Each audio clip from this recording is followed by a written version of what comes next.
नमस्कार, आदाब। आप सभी का एक बार फिर से स्वागत है आपके इस छोटे से प्लेटफॉर्म के ऊपर, जहां मैं आप सभी के लिए बीबीए, बीकॉम और बीकॉम ऑनर से जुड़ा हुआ तमाम कंटेंट लाता रहता हूं। आज का वीडियो बेहद खास रहने वाला है, क्योंकि आज हम डिस्कशन करेंगे आपका कॉस्ट अकाउंटिंग। आप सभी ने देखा होगा, हम लोगों ने आपका जो सब्जेक्ट है कॉस्ट अकाउंटिंग, उसका इंट्रोडक्शन वीडियो अपलोड कर दिया था।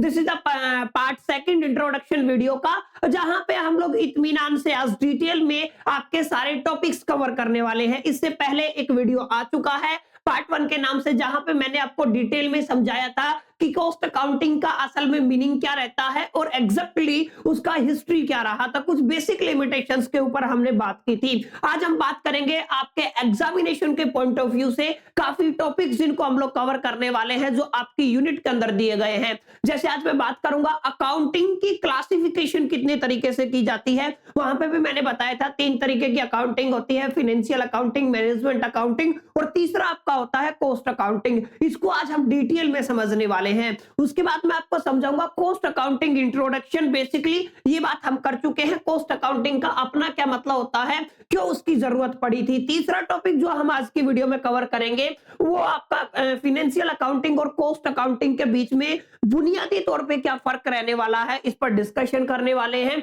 फिर हम देखेंगे कॉस्ट अकाउंटिंग का ऑब्जेक्टिव क्या है और आगे देखेंगे कि कुछ लिमिटेशंस होती है कॉस्ट अकाउंटिंग की, वो लिमिटेशंस क्या रहने वाली है। तो ये आज का हमारा एजेंडा रहेगा इस वीडियो का। अगर आप हिंदुस्तान की किसी भी यूनिवर्सिटी से बिलोंग करते हो, कॉस्ट अकाउंटिंग आपके सिलेबस में है, तो definitely you can enjoy this video. Without wasting the time चलिए शुरू करते हैं। देखिए, सबसे पहले मैं बात करता हूं आपकी, जहां पे हम लोगों ने पहला टॉपिक रखा है अकाउंटिंग। अकाउंटिंग आप सभी ने पढ़ा होगा।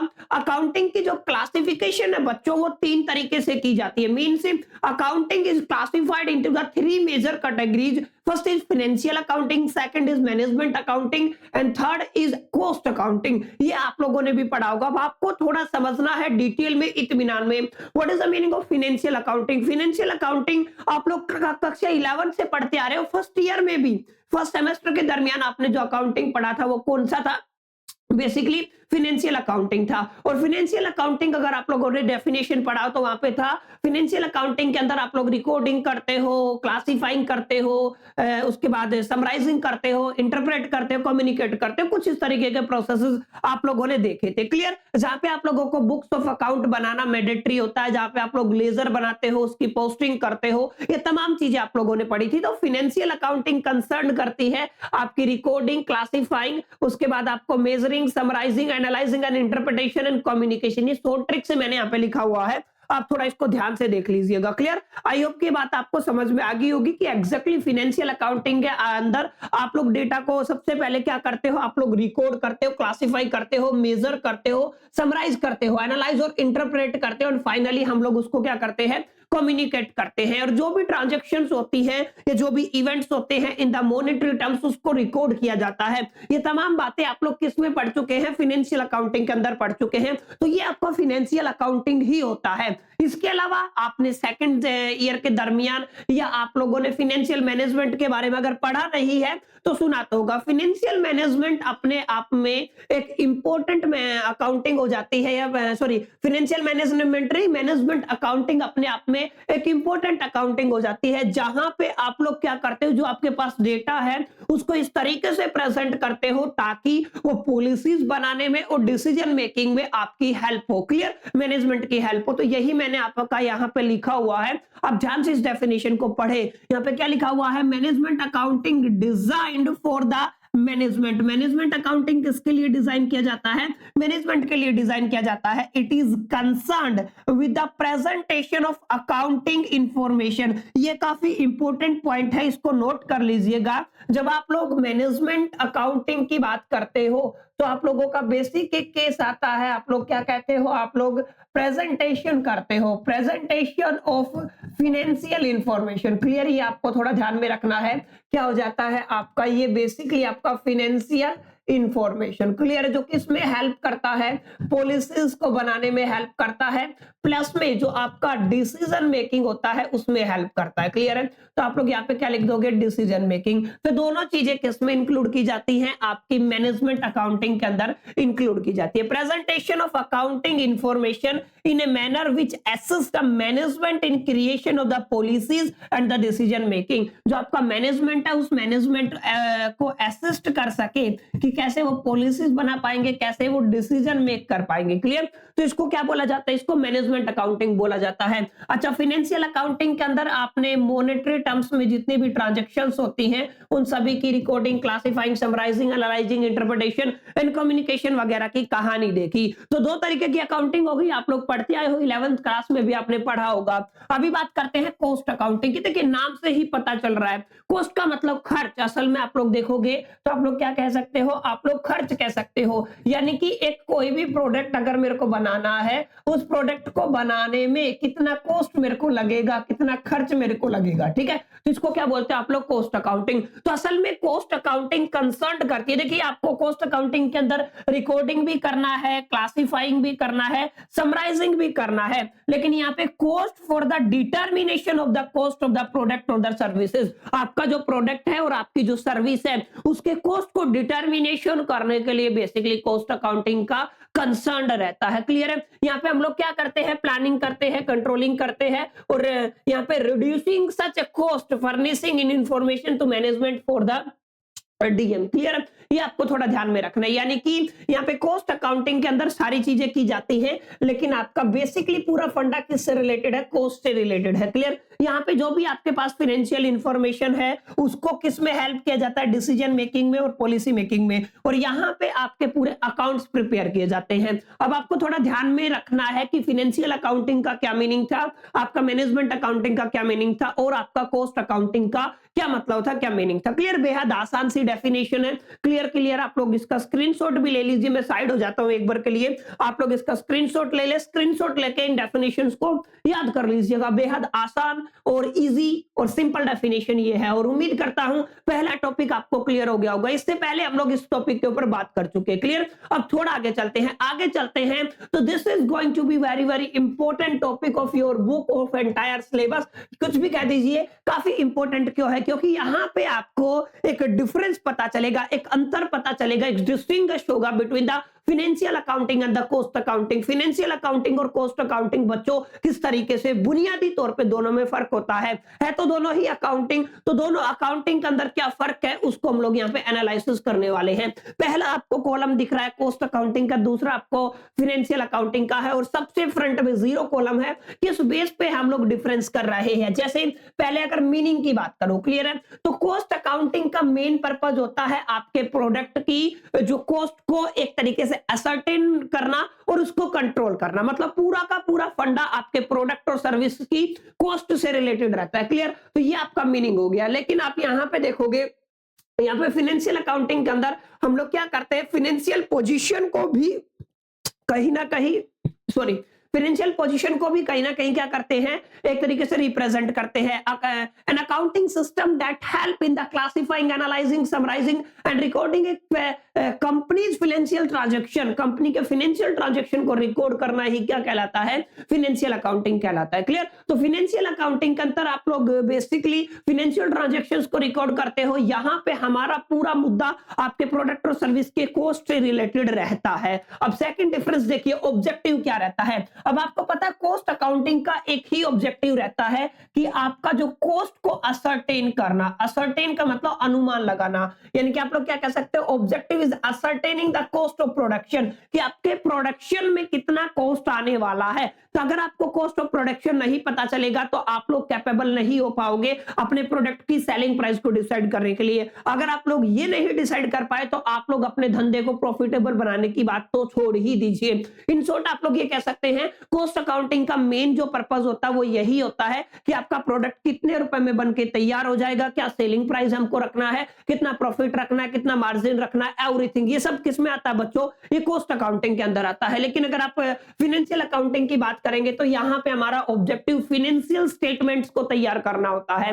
और आप सभी को पता होगा फाइनेंशियल स्टेटमेंट के अंदर 4 चीजें इंक्लूड की जाती है, ठीक है, जहां पे आप लोग प्रॉफिट एंड लॉस अकाउंट की बात करते हो, बैलेंस शीट की बात करते हो, कैश फ्लो स्टेटमेंट की बात करते हो और आप नोट्स ऑफ अकाउंट की बात करते हो। तो ये चारों चीजें फाइनेंशियल स्टेटमेंट के अंदर आती है। तो फाइनेंशियल स्टेटमेंट को प्रिपेयर करना इसका मेन ऑब्जेक्टिव रहता है। बात करूं स्कोप की तो कॉस्ट अकाउंटिंग का बहुत ही नैरो स्कोप है, बहुत छोटा स्कोप है। वहीं अगर आप लोग फाइनेंशियल अकाउंटिंग की बात करते हो तो इसका वाइडर स्कोप होता है और अलग अलग डिफरेंट स्कोप रहता है, यानी कि आप लोग ब्रॉडर और परवेशिव हर फील्ड में आपको कॉस्ट अकाउंटिंग की जरूरत होती है, ठीक है, कंपलसरी होता है एक तरीके से। लेकिन कॉस्ट अकाउंटिंग परवेशिव नहीं है, ये that depending upon the organisation और डिपार्टमेंट, उसके ऊपर डिपेंड करता है। क्लियर। अगला डिफरेंस देखिए टाइम होरिजोन। टाइम होरिजोन का मतलब क्या है, जैसे फाइनेंशियल अकाउंटिंग अलग अलग टाइम पीरियड के दरमियान प्रिपेयर की जाती है, ये ईयरली भी होती है, हाफ ईयरली भी होती है, क्वार्टरली भी होती है। अभी तो अपने हिसाब से सहूलियत हो गई, यहाँ पे नीड्स के बेस पे आप लोग कॉस्ट अकाउंटिंग की तैयारी करते हैं। कॉस्ट अकाउंटिंग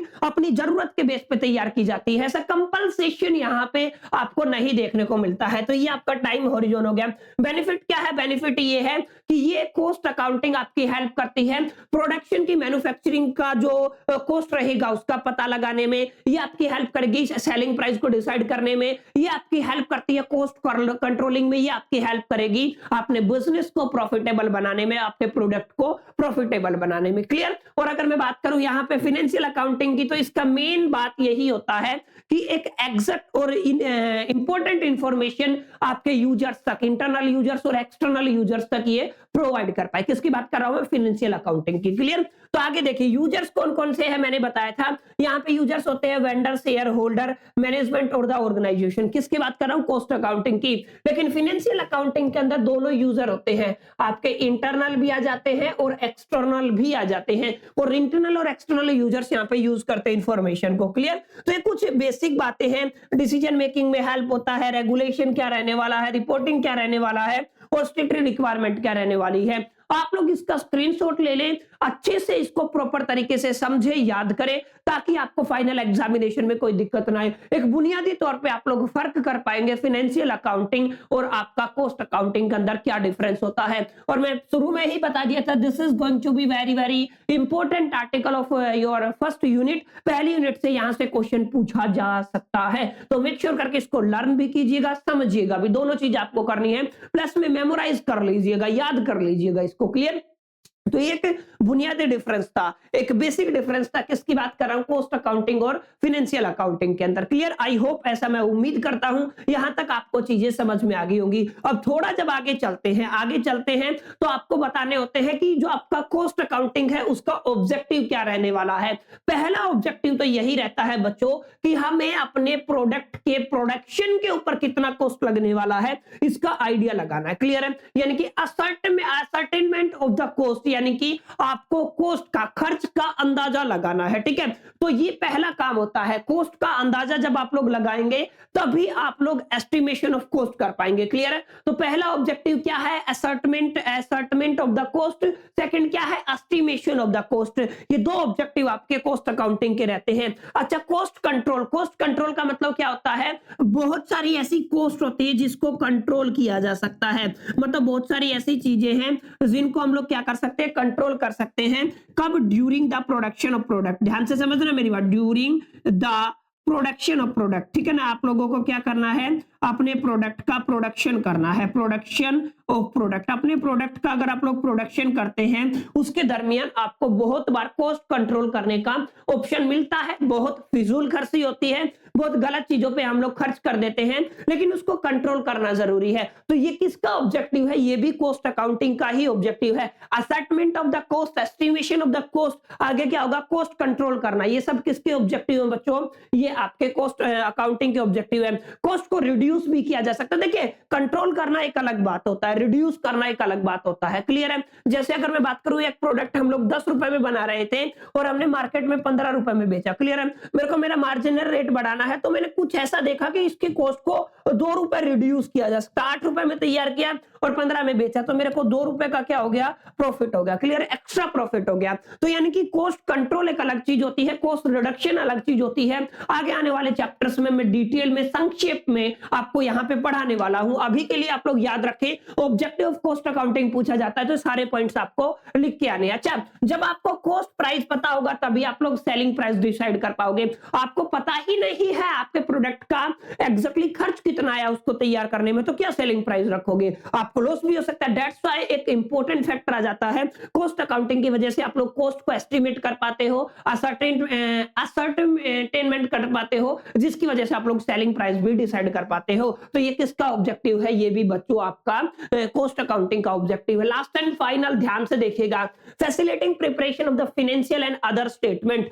अलग अलग जो स्टेटमेंट है इसी के ऊपर एक तरीके से डिपेंड होती है, डिपेंड नहीं कहेंगे, उसमें हेल्प होती है। ठीक है, फाइनेंशियल प्लस में अदर स्टेटमेंट। ठीक है ना, जितनी भी आपके पास स्टेटमेंट्स होती है ना उन सब में कॉस्ट अकाउंटिंग काफी हेल्प करता है, ये फैसिलिटेट करता है। ठीक है, तो कुछ बुनियादी तौर पे ऑब्जेक्टिव्स हैं जो आपके एग्जामिनेशन में पूछे जा सकते हैं। Explain the objective of the cost accounting, तो ascertainment of the cost, estimation of the cost, cost control, cost reduction, determining the selling price of the product and facilitating preparation of the financial and other statement. This is going to be very very important. ठीक है, तो ये आपके आसान से आसान मैंने points cover किए हैं ताकि आपको समझ में भी आ जाए, कॉस्ट अकाउंटिंग में थोड़ा सा इंटरेस्ट आपका क्रिएट हो। आगे चलते लास्ट एंड फाइनल टॉपिक पे हैं, इसके बाद हम लोग पार्ट सेकंड में बात करने वाले हैं। तो अभी आप यहां तक आ गए हैं तो इस वीडियो को कंप्लीट यूज कीजिएगा, देखिएगा, एंजॉय कीजिएगा, यूटिलाइज कीजिएगा। बहरहाल लिमिटेशन की बात करते हैं, सारी अच्छी अच्छी बातें हो गई कि आपकी कॉस्ट अकाउंटिंग कितने कितने बेनिफिट हमें करती है। अब कुछ कमियां, खामियां, डिसएडवांटेजेस की भी बात करेंगे।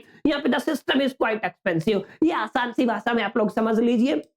अगर कॉस्ट अकाउंटिंग करवाते हो आप लोग अपने ऑर्गेनाइजेशन के अंदर, बड़े लफड़े हैं, झमेला है, पैसा भी खर्च होता है, टाइम भी लगता है। यानी कि आप लोग क्या कह सकते हो कि आपका ये जो सिस्टम है ये क्वाइट एक्सपेंसिव है, फिजूल खर्ची भी होती है एक तरीके से। ठीक है ना, और जब आप ये सिस्टम बैठाते हो तो केवल आपके हाथ इंफॉर्मेशन लगती है और कॉस्ट कंट्रोल आपको ही करना पड़ेगा, आपके डिपार्टमेंट को ही करना पड़ेगा, आपको कॉस्ट प्रोडक्शन भी वही करेगा। यहां से केवल और केवल आपको एक तरीके से इंफॉर्मेशन मिलती है। तो यहाँ पे ये एक्सपेंसिव भी है, प्लस में यहाँ पे वर्कलोड इंक्रीज हो जाता है कॉस्ट अकाउंटिंग के अंदर। तो 2 पॉइंट मैंने एक साथ कवर कर दिए हैं, यानी कि आप एक और लिख सकते हो। ठीक है कि नहीं, यानी कि जिसको आप लोग कहते हो इंक्रीज द वर्कलोड, आप लोग क्या लिख सकते हो, इंक्रीज द वर्कलोड। और वर्कलोड भी कैसा, अननेसेसरी। क्लियर है, कौन से की बात कर रहे हैं हम लोग, नेसेसरी वर्कलोड की बात करें। क्लियर। सेकंड पॉइंट देखिए, representation of reconciliation statement frequently necessary. यहां पे क्या होता है, रिकॉन्सिलेशन की बराबर जरूरत होती है,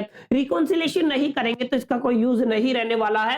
लास्ट एंड फाइनल पॉइंट क्या है, costing system itself does not control the cost. ये बात मैंने बता दी, कॉस्टिंग सिस्टम कंट्रोल नहीं करता, वो आपको एक डेटा देता है, इंफॉर्मेशन देता है, जिसको यूटिलाइज करके अलग से वापिस से आपको क्या करना पड़ता है, उसको कंट्रोल करना पड़ता है। और ये आपका महंगा है, अननेसेसरी वर्कलोड बढ़ता है, फ्रीक्वेंट बेसिस पे आपको रिकॉन्सिलेशन स्टेटमेंट को तैयार करना पड़ता है, और अपने आप में कॉस्ट कंट्रोल नहीं करता। देखिए आपने पूरा सिस्टम बैठा दिया, कॉस्ट अकाउंटिंग किया और आपका उसने हेल्प किया कॉस्ट को रिड्यूस करने के लिए, कॉस्ट को कंट्रोल करने के लिए, उस केस में ज्यादा बेनिफिशियल था। लेकिन यहाँ पे तो केवल इंफॉर्मेशन निकल के आती है, दैट्स व्हाई ये कैसा किस केस में आ जाता है, ये थोड़ा सा अननेसेसरी कंडीशंस क्रिएट करता है। ठीक है, तो ये पहला लेक्चर था जहां पे मैंने आपको बुनियादी तौर पे समझाया कॉस्ट अकाउंटिंग क्या होता है, कॉस्ट अकाउंटिंग फाइनेंशियल अकाउंटिंग के बीच में डिफरेंस क्या होता है, कॉस्ट अकाउंटिंग के ऑब्जेक्टिव क्या रहते हैं और लिमिटेशंस क्या रहने वाली हैं। और उम्मीद करता हूं वीडियो अच्छा लगा होगा, पसंद आया होगा, समझ में आया होगा। अगर इन चीजों में से कुछ भी हुआ है तो वीडियो को फटाफट से लाइक कीजिए, अपने जितने भी मैक्सिमम फ्रेंड्स हैं उनके साथ शेयर कर दीजिए ताकि मेरा भी मोटिवेशन इंक्रीज। और चैनल पे फर्स्ट टाइम आए तो सब्सक्राइब जरूर कर लीजिएगा। इस वीडियो में इतना ही, चलिए मिलते हैं नेक्स्ट वीडियो में, जब तक के लिए all the best, till the keep learning.